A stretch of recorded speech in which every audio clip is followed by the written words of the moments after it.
Welcome to Trailblazers and Titans with your host, Dr. Keith Haney. Trailblazers and Titans is your go-to podcast for insights, inspiration, and actionable advice from the world's most successful entrepreneurs and leaders. Each episode features in-depth interviews with industry pioneers, innovative thinkers, and business moguls who share their journeys, challenges, and strategies for success. Whether you're an aspiring entrepreneur, a seasoned leader, or someone looking to make a significant impact, this podcast provides the tools and motivation to blaze your trail and become a titan in your field. Tune in to learn, grow, and transform your vision into reality. Welcome to the show where we dive deep into the minds of game changers, truth tellers, and breakthrough market makers. Today's guest is someone who doesn't just challenge the status quo, he dismantles it. Kevin D. St. Clergy is a breakthrough specialist, best-selling author of Beyond Blind Blaming, the host of the Beyond Blind Blaming podcast. Known for his direct, disruptive approach, Kevin helps entrepreneurs and leaders uncover the real problems behind the problem, so they stop solving the wrong thing perfectly. After building an exciting, multiple successful business, Kevin now coaches others using his signature RCD method and blame loop framework. His work blends behavioral psychology, personal transformation, and unapologetic truth telling to spark rapid breakthroughs in mindset, health, relationships, and business. His insights have been featured in global stages, and his book has earned praise from thought leaders such as Jack Canfield. Whether he's coaching mastermind groups to delivering keynotes, Kevin brings clarity where there is confusion and breakthrough where there is blame. Kevin, welcome to the podcast. Thanks for having me. It's great to be here. Really Good. appreciate it. Looking forward to this conversation. So It'll be let's fun. start out with my favorite question, Kevin. What's the best piece of advice you've ever received? It's actually a quote. How you do anything is how you do everything. Okay. And it just stuck in my head. And actually it was on John Wick 4 recently. And I was like, oh, they stole my quote. It's actually, it's on a sign in my little kitchenette here in my office that I look at every day. It was just somebody like that. I was very much into business, like a lot of us are, we just go. But then I ignored, I've been married twice. Unfortunately, I had to learn the hard way that there are good ways to have a relationship and bad ways. So, I put myself into my work, and that's what came first instead of myself, instead of my relationships, instead of my family. So I learned the hard way that how you do anything is how you do everything. And if you're sloppy at home, you're going to be sloppy at work, and you can't be the best version of yourself. That's the best advice I ever got. How you do anything is how you do everything. Wow, that's really insightful. And sometimes, those mistakes in life, we grow from them. Sometimes in our brokenness, you find strength that you didn't know you had. You also find a part of yourself you have to work on. So, sometimes Agreed. those tough moments are worthwhile in our journey. I think so too. I think you have to fall, but you also have to decide to get back up. Right, exactly. So let's start with your story, Kevin. What led you to become a breakthrough specialist? What was the defining moment that shifted your path? Yeah, so I'll start with what happened recently. And in fact, it was 3 years ago yesterday that we had a very life-changing exit and sold my companies. And after I sold my companies, I came home in my dream car. It was really fun. I made one stupid purchase, which is funny. I called the financial guy. I was like, well, can I go get it? And he's like, yeah, Kev, you go get your car. And I hung up on him. I wasn't going to give him the chance to talk me out of it. I had the Lamborghini on my dream board for 21 years, and I was going to get it. So, and he calls me back laughing. He's like, I was going to try to talk you out. I was like, nope, not happening. So anyway, I got home to the party. We had a small group of friends gathering, and one of my friends I'll never forget, and I owe him everything because we wouldn't be here if it wasn't for him. He said, so Kev, what's next? And I thought, and I was like, well, gosh, I don't know. This is all I've thought about. I kind of thought I was done. He's like, you're only 50 years old. I know you're not done. And it really bothered me to the point where we don't party late or anything. You just shut it down. And I came into my office and I wrote on my little virtual whiteboard, what is next? And looked up on my bookshelf. I'm glad you're a reader too, seeing behind you. And I saw a book on how to write a TED Talk. And I was like, well, that sounds fun. Maybe I can kind of build up my speaking career, do some more talks, get on TED, whatever. So I joined a mastermind group with a woman who was actually on TED.com. And I didn't really know what I wanted to talk about because you need one idea worth sharing. And she hooked me up with some writers who made me go through my whole life and all these stories and life lessons that I heard. And we settled on this story of when I was 10 years old. And it's basically, when I was 10 years old, I was a phenomenal baseball player. I had a 550 batting average, which is really good for those of you who don't know anything about Really baseball. good. Yeah, Babe Ruth, I think in his heyday was 394. So now there's always some smart aleck in the comments on social media. He's like, well, you were pitching against 10-year-old pitchers, which is true, but it's still really freaking good. Okay, so give me a little credit. So my dad started to work with me, as dads do, and moms as well, pushing their sons who are really great to work on their mindset. And then we got a swing coach, and we worked really hard in the off season. It was my life. I loved it. And then the next year I stood up to bat and something was different. And I started striking out. And I kept striking out for the entire year. I literally went from 550 to 0, which is really bad. I went from hero to 0. And you can probably guess what I heard from the stands. Come on, kid, keep your head in the game. Let's play to win this time. And my dad would give me lectures on the way home of all the stuff I did wrong for the day and how I needed to adjust my attitude. And by the way, he still remembers this to this day and still blames my attitude. I was telling him about the book and everything else over Christmas. And he's like, yeah, when Kevin was he's 10 years old, he's the best GD ball player I've ever seen. His attitude went to, you know what? Right. And I'm like, Dad, I just told you what the problem was. He go, oh yeah, right. That. It's like it doesn't compute, which we'll get to in a minute. So I played another year, another 0 betting average, and I had enough. It was the first time in my life where I felt like a complete failure. And it was devastating because that was my dream. In fact, I quit the next year. And 2 weeks after I quit at a fluke eye exam, we figured out what the real problem was. I couldn't see. The doctor said, hey, sorry, kid's practically blind without glasses. And the real problem was this. The adults in my life never stopped blaming me for something that ended up being out of my control.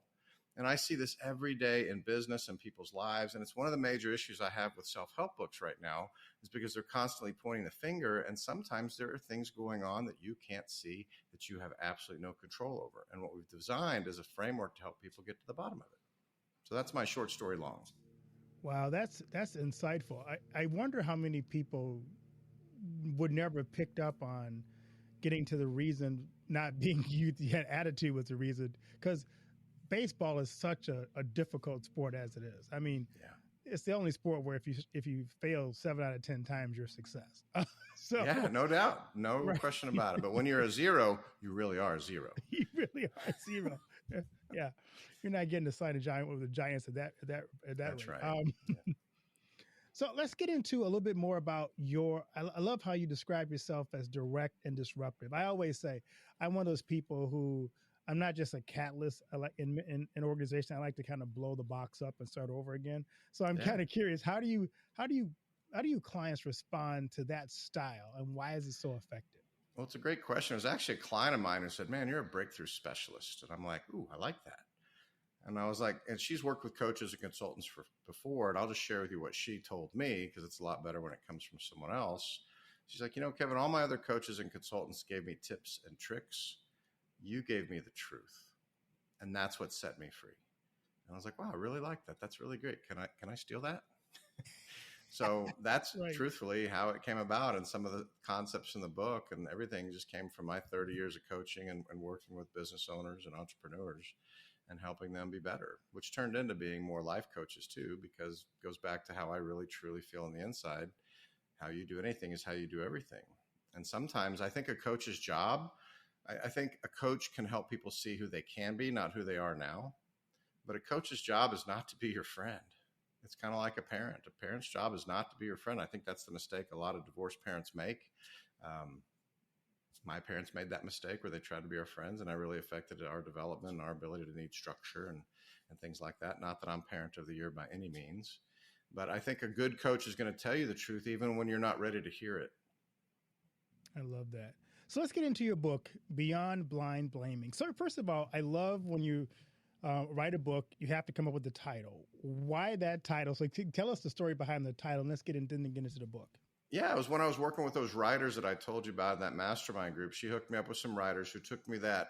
It took me about 3 weeks to go through my whole 50 years on the planet back then. And it was really fun because they really liked the story of the 10-year-old story that I just told me when I was 10. And I'm the one that came up with the term because they were like, we always like to come up with a term that will stick in people's head. I'm like, what about blind blaming? And they're like, oh, we love that. We love that. So I actually went and looked and I was like, and this is how I started my first company, believe it or not. It was called Educated Patients at the time. And I was like, well, if educatedpatients.com is available, I'll do it. And I did the same thing this time. I was like, well, if blindblaming.com is available, maybe it's a sign. And sure enough, shockingly, it was available. Then I started Googling it, and nobody's really used that term before. And so we trademarked that. And then my old business partner that we grew that marketing agency that I sold a few years ago, I went to him and was sharing the idea with him. He's like, Kev, I like it. But he goes, why don't you try to put a little bit more positive spin on it? What about beyond blind blaming? And that's how he came up with the title of the book. So it was me with my network of friends and family and then mentors and coaches that I'd personally hired that helped me get there, which is kind of a point of beyond blind blaming. To move beyond it, which we'll get to. Sometimes you got to get out of your own way, but it's like looking in the mirror versus having somebody look at you through a window. If you're looking at yourself in the mirror, you only see one thing, and you're going to see your flaws and everything else. When somebody looks through a mirror at you, they can see some things that you can't necessarily see, especially when it comes to solving problems. So let's get into beyond blind blaming. What is it, as you try to define that for those who are listening, and kind of walk readers through the core message of your book? Sure. So blind blaming is blind because you can't see what's really going on, just like I did in my baseball story. Or sometimes I see this in business where people blame the marketing agency that they hired. It's a scar because I used to own one. And it's actually their front desk who's not answering half the calls, and the half of the calls they do answer, they're not following a particular best practice script that will convert that call into an appointment. Or other times I've seen people blame other people for leadership issues where they say, people just don't want to work anymore, Kevin. What do I do? I was like, well, maybe they just don't want to work for you. And, I'll ask them questions like, well, do you have a hiring process in place? And they'll say, what do you mean? I'm like, okay, wrong answer. Do you have an onboarding sequence that you try to develop them into a leader within your company? And, well, no, I don't know what that is. Okay, well, we've got some work to do. So I think you get my point. Blind blaming is blind because you can't see the real problem. And as I said in our tagline, it's not that people are failing at solving their problems. They're succeeding at solving the wrong problem perfectly. And then it's blaming because we instinctively have to blame something or someone, even sometimes ourselves. It's just the way that our brain deals with problems like that, which we'll get into a little bit more. I love that. So let's get into part of your framework is the blame loop framework. So kind of break that framework down for us. Yeah, so we'll be brief on the blame loop, but a lot of times people feel stuck in their lives or their business. And they get in this nasty little loop where they blame. And then there's certain things that happen in the blind blaming phenomenon. We call them the 3 fatal flaws of blind blaming. Fatal flaw number 1 is that when you blind blame, it feels perfectly legitimate and it feels right down to your soul. And there's these cognitive biases that we have. And I'm not a psychiatrist, nor do I pretend to be. And somebody can pick it apart. But I've had podcasts or psychologists on my show, so they tell me that I'm right. So I feel better. But I did a lot of homework and research on it, so I think we got it. But there's this cognitive biases exist to help us. They're mental shortcuts to help us live our lives and make decisions quicker, things like that. But they can also be very bad. So there's something called the availability bias. And the availability bias makes us think that the first thing that we think of is absolutely the core at the the root cause of the problem we're trying to fix. And so then we move into fatal flaw number 2. We have this thing called confirmation bias. So once we have something in our mind that we think is the root cause of that problem, we become treasure hunters for data that supports that belief. It makes us feel better. But sometimes it's bad because it actually causes us to ignore contradictory evidence. And we see this a lot in the world today. I mean, just go watch any news station. You'll see blind blaming is rampant and things like that. And so is confirmation bias. We only look at the data that supports our initial belief system. And then we move into fatal flaw number 3. When you are blind blaming and you're suffering from those cognitive biases, it keeps you from seeing the real solution, the real problem, which ultimately leads you to avoid the real solution. So when you get stuck in that loop, it creates what I call a behavioral bedrock. And it's like layer upon layer upon layer upon layer, so that really when you start developing this blind blaming habit and you start stacking your belief systems on top of each other, it basically makes it psychologically and physiologically impossible for you to see a different way of doing something. And that's why people get stuck. They get stuck in the blame loop. They get stuck in those cognitive biases, and they don't know what to do. But they keep pointing fingers. And a lot of times the fingers come right back at yourself. Just like I did in my baseball story. Eventually, I started to think, well, maybe it's me and I'm not good enough. And maybe this isn't the right dream for me and I need to find something else to do. So I got into golf. That's why I got into bowling. But so as a disruptive truth teller, how do you break the cycle of those fatal flaws to get to the truth? Oh, great question.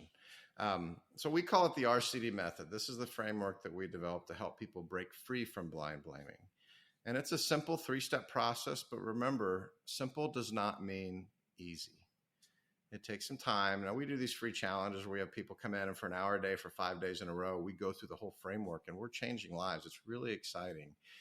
And people are reading the book and it's changing their lives too. But R stands for reflect, C stands for connect, and D stands for decide. And I'll go through them briefly. But reflect is simply centered around one easy question. Is there something else going on that I can't see? So when you start having recurring problems in your life, or you have increasing frustrations, you start getting what I call supportive sabotage, like the people yelling at me from the stands. Come on, just get your head in the game. Play to win this time. You know, my dad's like, look, your attitude is really poor. I was like, well, if everybody would stop screaming at me, maybe I wouldn't have such a crappy attitude.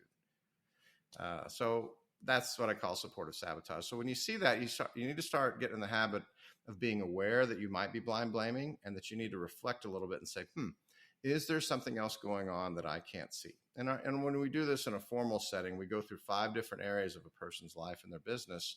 And it's not about finding something in each of those areas. It's about finding that one thing that's really the true root cause that will cause a ripple effect across your life, your business, whatever it is you're working on, and it can help you improve. But there's a problem with traditional root cause analysis processes. And that problem is when everybody else around you, your sphere of influence, is caught in the same blame loop that you are, it's impossible for them to see a different way of doing something as well. And so then we move on to the next stage, which is connect. And that's where I highly recommend that people work with professional coaches that are paid for, have a mentor that you pay for because people that pay attention, or join a mastermind group or a mentor group that you pay to be in the room as well. Because a lot of times people that are outside of your sphere of influence, like a coach or a mastermind group member, can see things that you can't see. For example, we recently had a woman who was really struggling getting the right person on board for a sales position that she had open. And the mastermind group members just nailed her. She's like, listen, I know you think that it's people don't want to work anymore, but you're where I was 2 years ago. And I think what it is you're not willing to give yourself permission to grow. And everybody in the room kind of sat back and went, whoa. And then she went, what do you mean? She goes, I think you're right, but tell me more. And he says, listen, you're self-sabotaging yourself because you're constantly placing ads and you're paying subpar money for somebody who you really need to bring on at $85,000 a year basis, and you're paying $40,000 and $50,000 basis. You're not attracting the right talent. But going deeper than that, you haven't given yourself permission to grow because you're scared that you're about to make a hiring mistake. And if you pay somebody $85,000 a year, they're not going to sell, and then you're stuck having to make their salary. And it was really eye-opening, but that wouldn't have happened if she was just trying to do that herself. And then finally, D is decide. And this is a great story too. I'll watch my language. In the book, we do use a little bit of strong language, but this came from a coaching client who I was working with, and she was about to double her business and make an acquisition. And she was debating on 2 different loans from two different organizations. And she'd been hemming and hawing for a month or so. And she asked me as her coach, who I've worked with her for 7 years since she started her business. She's like, what do you think I should do? And I said, well, I think you need to make an effing decision. And I didn't say effing. I know her that well. It was just time. And she's like, you're right. And we have a good relationship. So that was not a shock for her. And I don't cuss that much, but that time I did. And so a month later comes by and she gets back on the phone and I said, well, how are things going? What's going well? And she's like, man, Kevin, you've changed my life. I'm MFDing all over the place. I mean, my husband's even noticing I'm not hemming and hawing. I mean, we are moving forward. I've made the acquisition. We chose the loan company. Yeah, we've made some mistakes, but we are doing it. I'm like, wait a minute. Kayla, who's given me permission, by the way, to use her name. What are you talking about? What is MFD? And she's like, make an effing decision. I'm doing it like every day. And it's changed my life. And Keith, this has turned into like this huge movement. I was so worried about putting that in the book, but I did ask her, hey, do you mind if I use that in my book? And she's like, yeah, absolutely. I love it. I think it'll change other people's lives. And she was right. When we do keynotes or podcast hosts or people read the book and I ask them, what's your biggest takeaway? They're all saying MFD. I need to make decisions quicker. I need to be a more decisive leader. And that's what's getting them to move forward. And in the words of Kayla, yeah, I've made some mistakes, but you also taught me how to pivot or perish. But at least we're moving forward. Sometimes somebody just needs to make an effing decision. I love those three RCD. The C is, I think, harder for most of us because if you're caught in that loop of getting people who kind of agree with you, how do you have the courage to go out and find people who don't think like you do to connect with so that you do get outside perspective? That's a great question. Well, there's good coaches and bad coaches, and good masterminds and bad masterminds. Yeah, I've had bad coaches. So yeah, we've had bad coaches. We've all been part of bad groups. You know, I've been in groups where even the leader doesn't take it seriously. And anyway, there's good and bad everywhere in this world. So what we do in the book is we talk about what it takes to find a great coach. And a lot of times just Googling it or ask AI in your particular market or your particular field who would be a good coach. But you want to look for people that have a framework that they operate on, like the RCD method is a good framework. Other people, we've got coaching programs in business where we have what we call M3 Mastery. It's a framework that we've used for going on 25 years to help businesses grow. It stands for mindset, because we've always felt that we need to build the owner that builds the business. And a lot of times that mindset is critical. And sometimes that's all we work on in a coaching client, sometimes for up to 6 months to a year, to help them double or triple their business. And then margins, we need to make sure they have a right pricing strategy to go to market, and that they understand that there is a marketing, a conversion, and a sales process to create raving fans. And then finally, momentum. What do we do to create the momentum to help people grow and scale? That is what I consider a framework. And if you ask a coach, well, what's your framework? What have you used in the past to build people up or have this particular result that I'm looking for, and they can't tell you what their framework is, run for the hills. And same for a mastermind group. You want to ask mastermind groups, do you have a track record of success? Do you have a framework that you work with to get me from point A to point B? And that's a pretty simple interview. And if they don't, and you don't have the confidence to do so, then move away. And the other thing I like to ask for is 3 references. And it's funny because I was about to join another mastermind group and they refused to provide me with references. Well, we keep our people pretty private. And I'm like, so do I, but we also have a lot of raving fans who will talk to you in a heartbeat because they want to make sure that you're the right person for the group too. So our references turn into interviewees for us as well. What has been the most, oh, yes, that's good. What's the most surprising thing you've discovered from the Beyond Blaming process, the RCD method, that you're just blown away by? It was at MFD. That it blows me away still. In fact, because Jack Canfield, who wrote Chicken Soup for the Soul, sold 500 million books. He was only the second person I had read the book. And I went through his coaching program, and he's a brutal coach, by the way. He's like, oh, your story's terrible, this, that. He was coaching people before. I got lucky. He loved my book and he loved the stories and everything else. He just wanted to work with me on the marketing. But I had talked to him and he goes, I even love your effing part. I'm like, oh my God, I just got Jack Canfield to say the F word. Oh my God. So on video, I can't use it in marketing, but everybody else was like, oh my God. And he loved that part. He's a really cool guy. And I was just on his TV show a couple of weeks ago. It was a huge honor. It was just neat to meet they always say never meet your heroes, but he's the real deal. And I love that man. He's so sweet and honest and caring.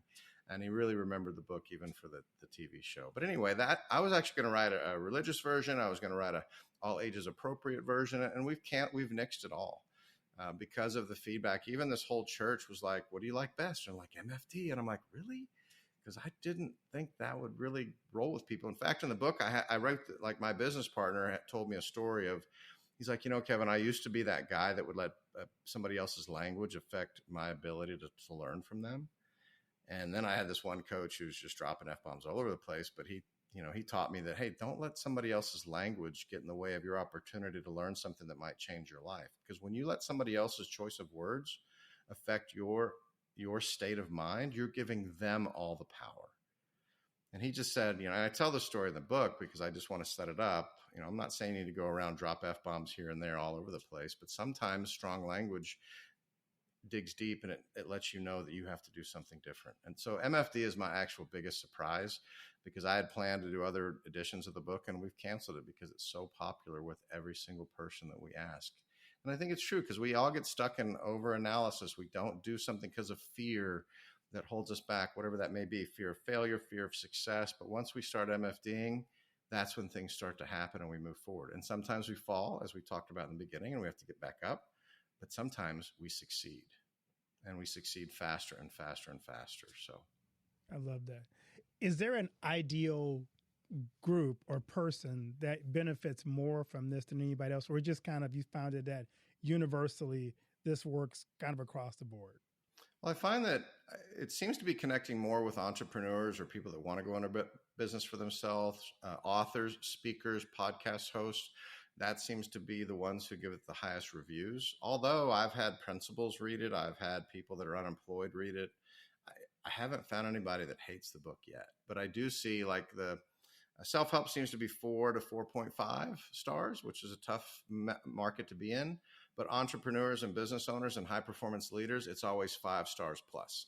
We think it's just because they're a little bit more motivated, but that's their, a lot of times your business is your baby, and that's our life. And so that's what we think. But I haven't found anybody that doesn't like it, but it seems to hit strong with business owners, entrepreneurs, and high performance leaders right now. And that's who we're focused on. So what's next for you? Is there a phase 2 of this or a second part of this development process? Yeah, I think, well, we've already got the business behind the book. We do coaching, we do mastermind groups, but we're leading, even if they're not a right fit for our groups, we are leading them to the right group space if they're not sure where to go. The nice thing about having a podcast for the last couple of years is I've met a lot of fantastic people like yourself who I can refer to if they have a particular issue or problem. Or sometimes, we've had some people have some pretty deep trauma. I'm not a trauma coach, and we've had to forward them to some friends and other professionals that are more equipped to handle that particular need. So I think what's next for us is just trying to hit our mission. And as we talked about before we got on the show, I'm trying to help 100 million people get to the root cause of a problem that they can't seem to fix. And if we do this, then I think we'll not only have a ripple effect across their life and or business, but society as a whole. So that's what's next. Now we're trying to have an impact. The book is done. The audio tape is recorded, which is really interesting, by the way, sitting in a room by yourself for 9-10 hours recording a book. That was awful. I loved it. And I tried to get out of it. And Jack Canfield's like, no, you have to record your own book. And I'm like, but why? He goes, because when I did the success principles, I recorded. And then the second edition, I didn't have time because I was busy. And people got like really mad at me. I was like, oh, really? Okay, then I'll do it. So yeah, all that's done. The ebook's done. We're launching that officially here pretty quickly on Amazon. We're going to launch it ourselves first. Now that that's done, now we can focus on making a difference. As a coach myself, I love to ask powerful questions. So I have one for you. For listeners who feel stuck, whether in business or relationships or health, what's one powerful question that they should ask themselves today? Is there something else going on that I can't see? That's it. That's at the whole core of moving forward or moving beyond blind blaming, because we typically are blind blaming something. If you have a recurring problem that you can't seem to fix, you're trying to solve the wrong problem perfectly 99% of the time, even though 87% of statistics are made up on the spot. I love that one. I use that in my doctoral dissertation. Yeah, that was good. I love it. Oh, that's amazing. So this is great. And I think the impact you're going to have on people's lives by helping them see beyond that place we get stuck. Because as you mentioned before, in society, we see this blind blaming, this loop that so many people are stuck in, and the echo chamber that they kind of keep, looping themselves into, that you can see a nation and a people that are just paralyzed by limited thinking. And finding a way to break through that, I think, is so valuable. So thank you for coming up with some way for us to examine things, reflect and connect, and also just make a decision. I love it. Thank you very much. Yeah, it's been well received. You write a book and you're like, oh, this is so good. I'm a legend in my own mind. That's right. But it's very humbling to actually get it out. And we've changed it a little bit based on some feedback we got initially, but it's really turned into something really fun and fulfilling for me as an author. And as somebody just, I think I found that successful people all have one thing in common, that we just all want to help people. Yeah. And that's what we're out to do. And so far, it hasn't really not connected with anybody. Sometimes people get focused on the wrong thing in the book. And I'm like, well, that's not the point of you're kind of just solidifying what I'm trying to say in the whole thing. But, Right. I'm curious, Kevin. This is one of my favorite questions to ask my guests. What do you want your legacy to be? I want to be known as somebody who helped people break free from whatever they think is holding them back. Yeah, that's powerful. That's what I want. If people remember me, it's already happened. I mean, it's happened in my coaching before. Kevin's helped me grow my business because there's some I just talked to someone yesterday that I've worked with for 25 years. We figured it out today. We started working together in 2000, and her business has gone from $500,000 in sales, and she's going to do $3.7 million this year. And she's getting to that age where she's considering selling, and we've really helped her build a freedom-fueled empire. And that's what I love being known for. That's what really excites me. The money's nice, but beyond the money is the impact that we're having. That's the goal for this. When we switched our mentality, even back when I had the marketing agency, when we switched from just supplying people with websites and SEO, which I don't do anymore, by the way, but when we focused on doing impact and helping people grow their business, which is what I definitely do now, and working on the owners and their mindset, then people started to explode. And that's when we started getting our major success stories. And that's when we figured out what our passion was, to help people grow, whether that's in their life or their business. That's really what I want to be known for. That's amazing. So on season 5, 6 of the podcast, we're doing something new. We have a surprise question. You get to pick the number between 1 and 5 for your surprise I love that. question. That's a really good idea. Might have to ethically swipe and redeploy that one. We don't call it stealing anymore. It's ethically swipe, redeploy, which I totally stole from Dan Kennedy. So there you go. Go ahead. Let's see. Well, 7's my favorite number. I'm kidding. I know you said 1 to 5. Let's do 4.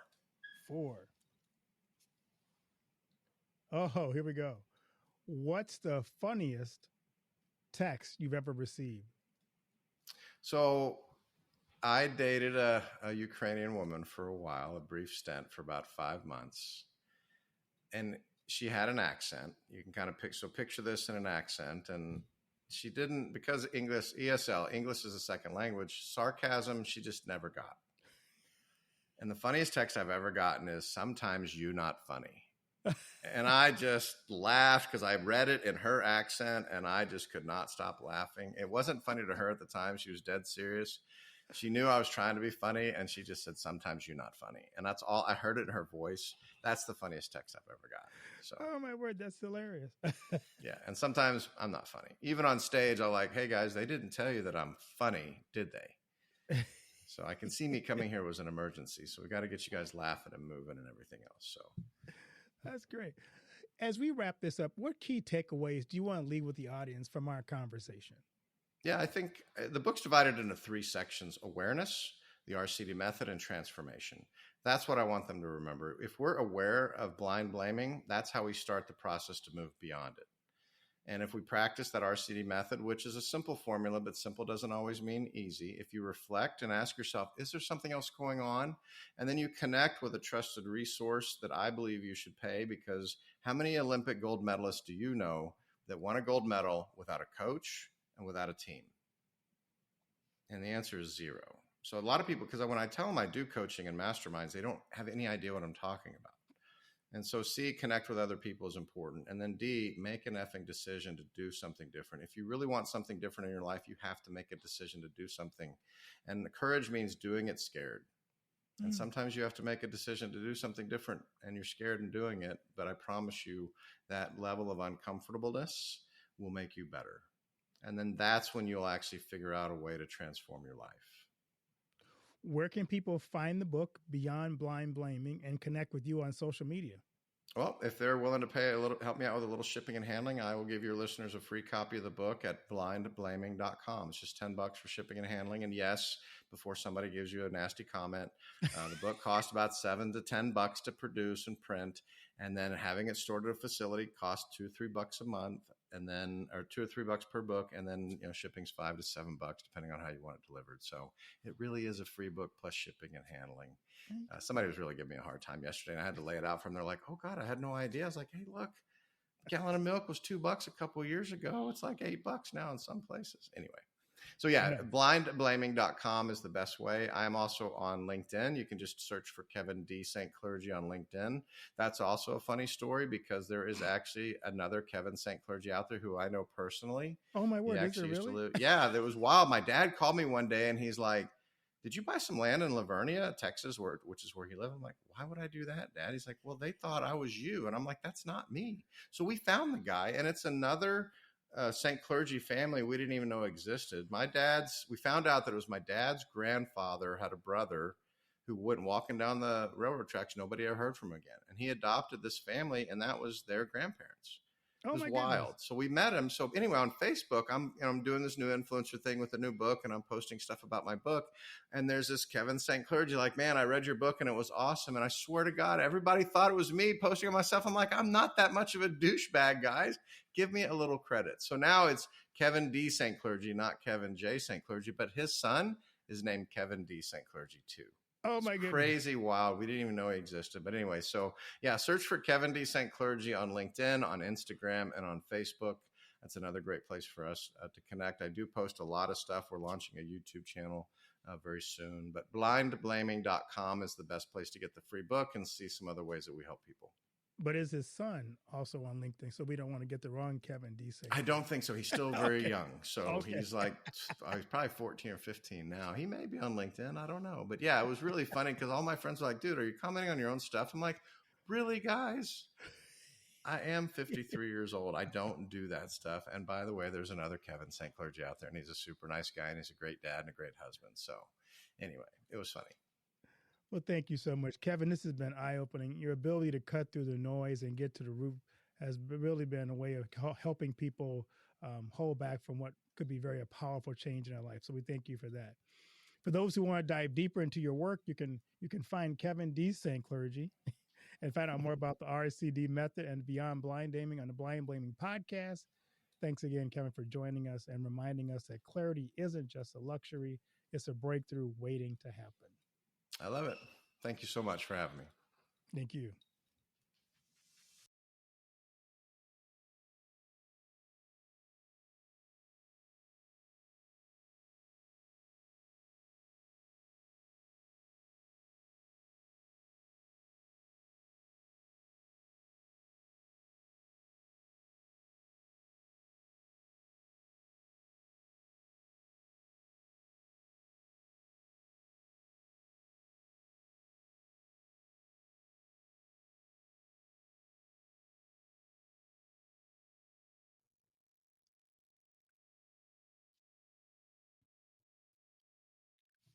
Is that better? Is that better? Uh, so, as a direct truth teller, how do you break the cycle with those fatal flaws to get to people to kind of break that cycle of loop that they're in?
I love those three RCD. The C is, I think, harder for most of us because if you're caught in that loop of getting people who kind of agree with you, how do you have the courage to go out and find people who don't think like you do to connect with so that you do get outside perspective?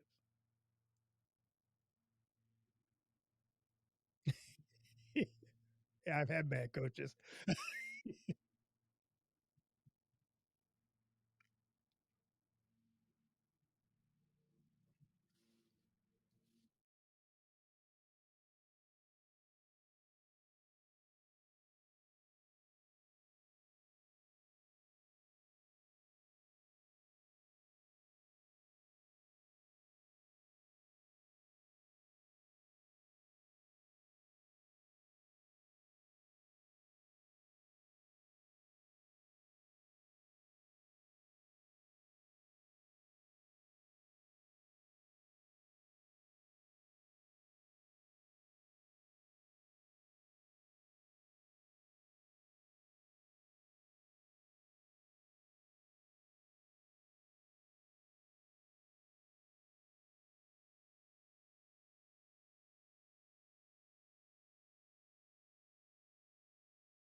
What has been the most?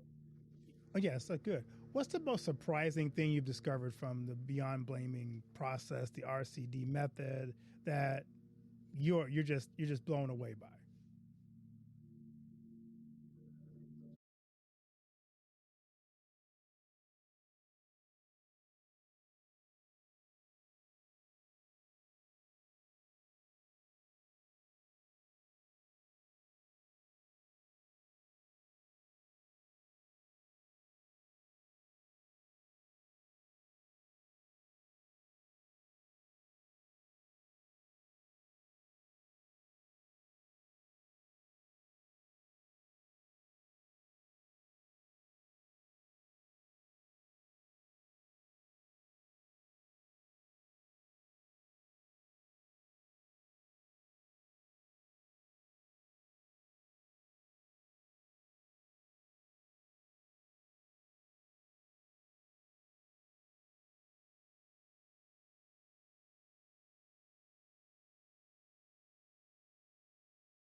love that.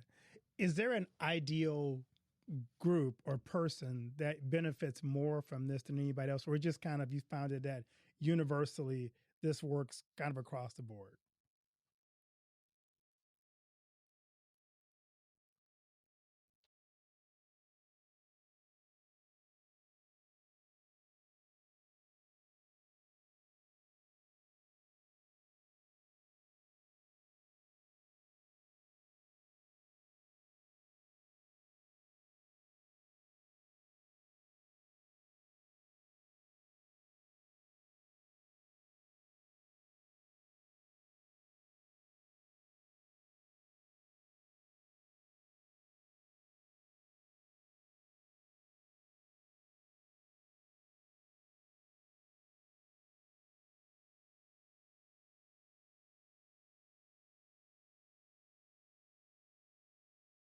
So what's next for you? Is there a phase two of this or a second part of this development process?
As a coach myself, I love to ask powerful questions. So I have one for you. For listeners who feel stuck, whether in business or relationships or health, what's one powerful question that they should ask themselves today?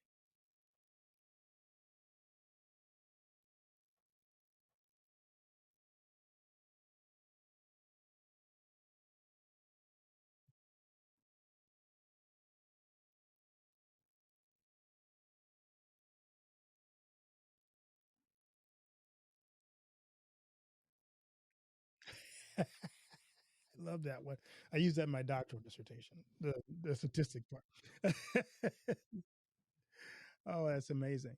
So this is great, and I think the impact you're going to have on people's lives by helping them see beyond that place we get stuck. Because as you mentioned before, in society we see this blind blaming, this loop that so many people are stuck in, and the echo chamber that they kind of keep looping themselves into. That you can see a nation and a people that are just paralyzed by limited thinking, and finding a way to break through that I think is so valuable. So thank you for coming up with some way for us to examine things, reflect and connect, and also just make a decision.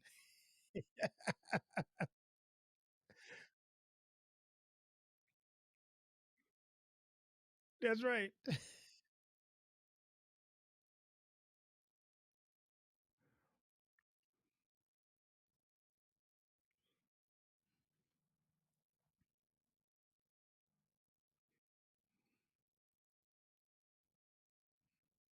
Yeah.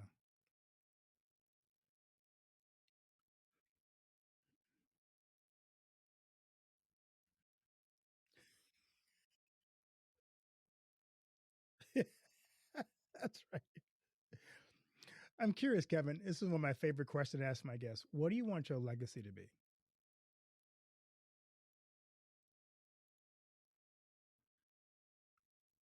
Yeah, that's powerful.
That's amazing. So on season 5, 6 of the podcast, we're doing something new.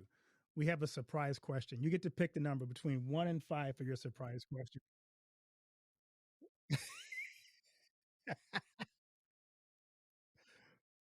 I like that. There you go. So pick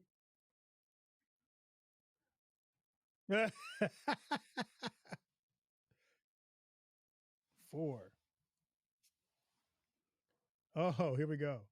What's the funniest text you've ever received?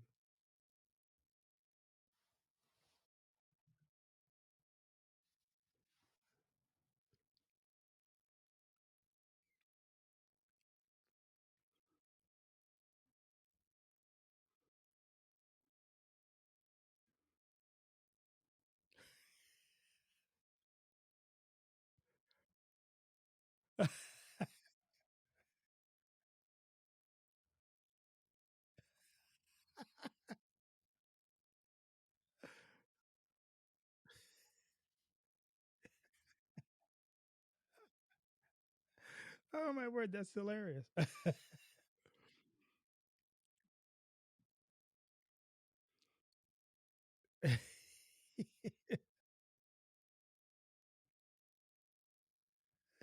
That's great.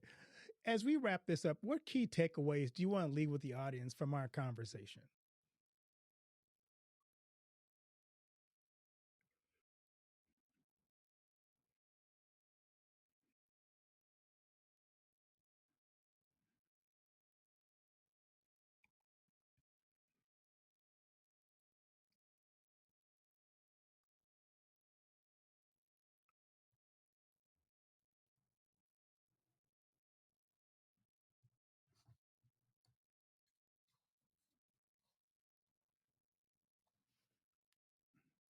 Right.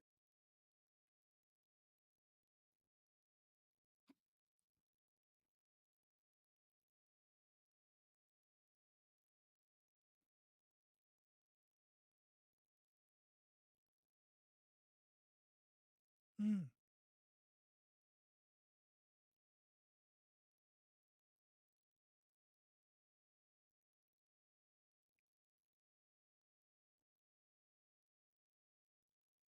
Where can people find the book Beyond Blind Blaming and connect with you on social media?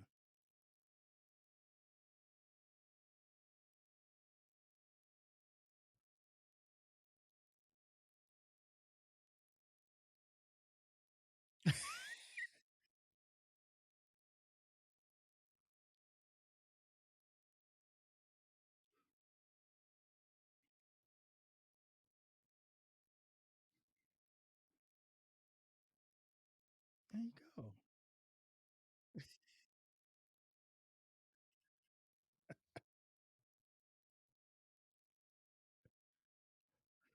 I know.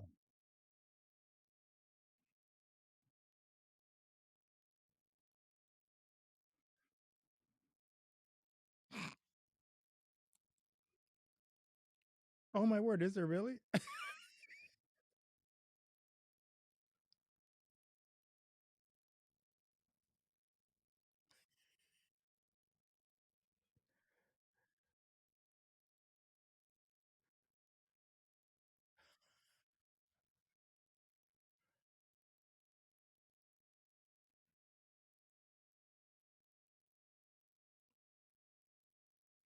Oh my goodness.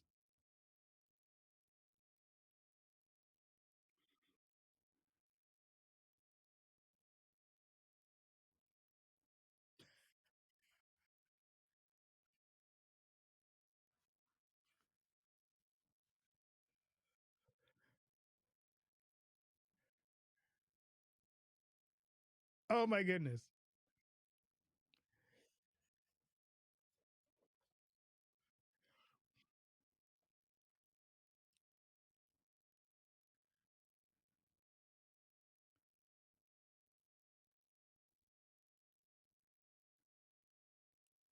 But is his son also on LinkedIn? So we don't want to get the wrong Kevin D saying clergy. Okay. Okay.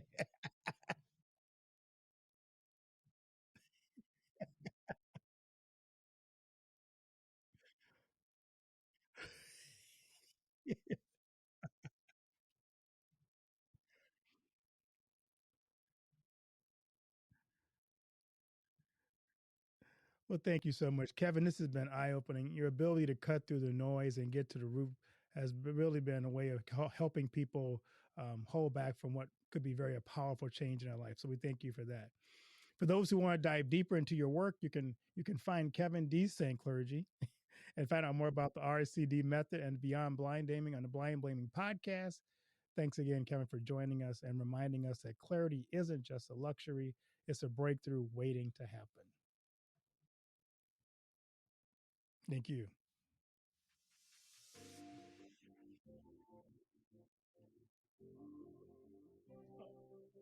Oh, yeah. Hold on a second. No. Thank you for tuning in to this episode of Trailblazers and Titans. If you enjoyed our conversation and found value in the insights shared, please subscribe to our podcast and leave us a review. Your feedback helps us reach more listeners and continue bringing you the stories of the world's most inspiring leaders.